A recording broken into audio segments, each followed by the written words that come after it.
আজ হবে পোলাও আর চিকেন কষা। ইয়ে! সবার প্রথম আমি এখানে পোলাওটা বসিয়ে দিয়েছি। তবে বন্ধুগণ, আমি ক্ষমা চেয়ে নিচ্ছি, পোলাওয়ের প্রথম শটটা আমি নিতে পারিনি। তো কি হয়েছে আমি বলে দিচ্ছি, আর বাকি ভিডিওটা পুরোটা দেব।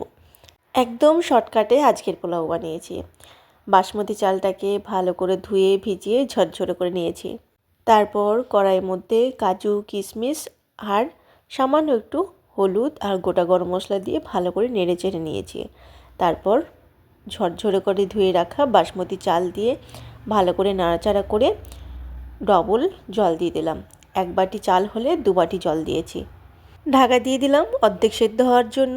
তারপর এখানে আমি চিকেনের রেসিপিটা পরে বলছি, দাঁড়াও, আগে পোলাওটা বলে নিই। পোলাওটা দেখো, অর্ধেক জল কিন্তু আমাদের চালটা প্রায় অর্ধেক হয়ে গেছে। এবার দিয়ে দিচ্ছি পরিমাণ মতন চিনি। আর যদি লবণটা আর একটু প্রয়োজন হয় তাহলে এই সময় দিয়ে এটাকে তাওয়ার মধ্যে আমি ওই বিরিয়ানির মতন দমে দিয়ে দেবো। আর উপর থেকে এখন একটু ঘি দিয়ে দিচ্ছি। এখানে দেখে নাও, আমি কিন্তু তাওয়ার মধ্যে বসিয়ে দিয়েছি। গ্যাসের ফ্লেমটা কিন্তু একদম লোতে রেখে তারপর আমি এটা দমে বসিয়ে দিলাম। আচ্ছা, এদিকে এবার চিকেনে এসো। আজকের চিকেনটা আমি একটু অন্যরকমভাবে বানিয়েছি। আবার প্রথম চিকেনটাকে ভালো করে ধুয়ে জল ঝরিয়ে নিয়েছি, এটা কিন্তু একদম করতেই হবে।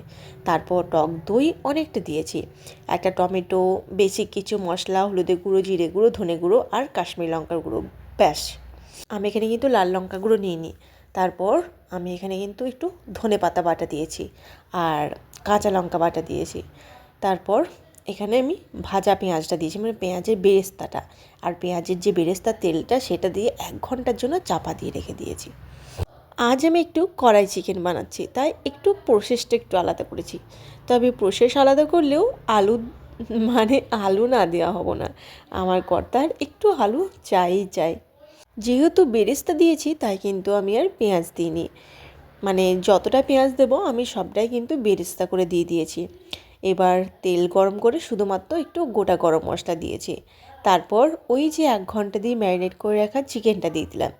এবার ঢাকা দিয়ে বেশ ভালো করে কিন্তু আমি কষে নিয়েছি। দেখো, আমাদের কিন্তু তেল অনেকটাই ছেড়ে চলে এসেছে। আর এই কড়াই চিকেনটা কিন্তু খুব ঝাল হবে, তাই শুকনো লঙ্কার গুঁড়োই হোক আর একটু গোলমরিচের গুঁড়ো দিতে চাইলে গোলমরিচের গুঁড়োটাও কিন্তু দিও। আমি আজ দিইনি, কেননা আমার ছেলে ঝাল খুব একটা বেশি খেতে পারে না। তাও গোলমরিচের গুঁড়োটা খুব ঝাল লাগে। কাঁচা লঙ্কা দিয়েছি। এবার জল, আলু দিয়ে বেশ ভালো করে ফুটিয়ে সেদ্ধ করে নিয়েছি। গ্রেভিটা ঠিক এরকম থাকবে। এই পর্যায়ে দিয়ে দিচ্ছি মুঠো ভর্তি ধনিয়া পাতা। ব্যাস, সব কিছুকে মিলিয়ে মিশিয়ে উল্টে পাল্টে নিলেই রেডি আমাদের কড়াই চিকেন। আর এইদিকে আমাদের পোলাও মহারাজাকে দেখো, একদম ঝরঝরে বাসমতি চালের বাসন্তী পোলাও। আমার কর্তামশাই আবার এইরকম পোলাও খেতে খুব ভালোবাসে, বাসমতি চালের পোলাওটা। আমার দুটোই চলে। নামি দামি রেস্টুরেন্টে গিয়ে কি হবে, বাড়িতেই যখন এত সহজে পোলাও আর কড়াই চিকেন বানিয়ে নেওয়া যাবে।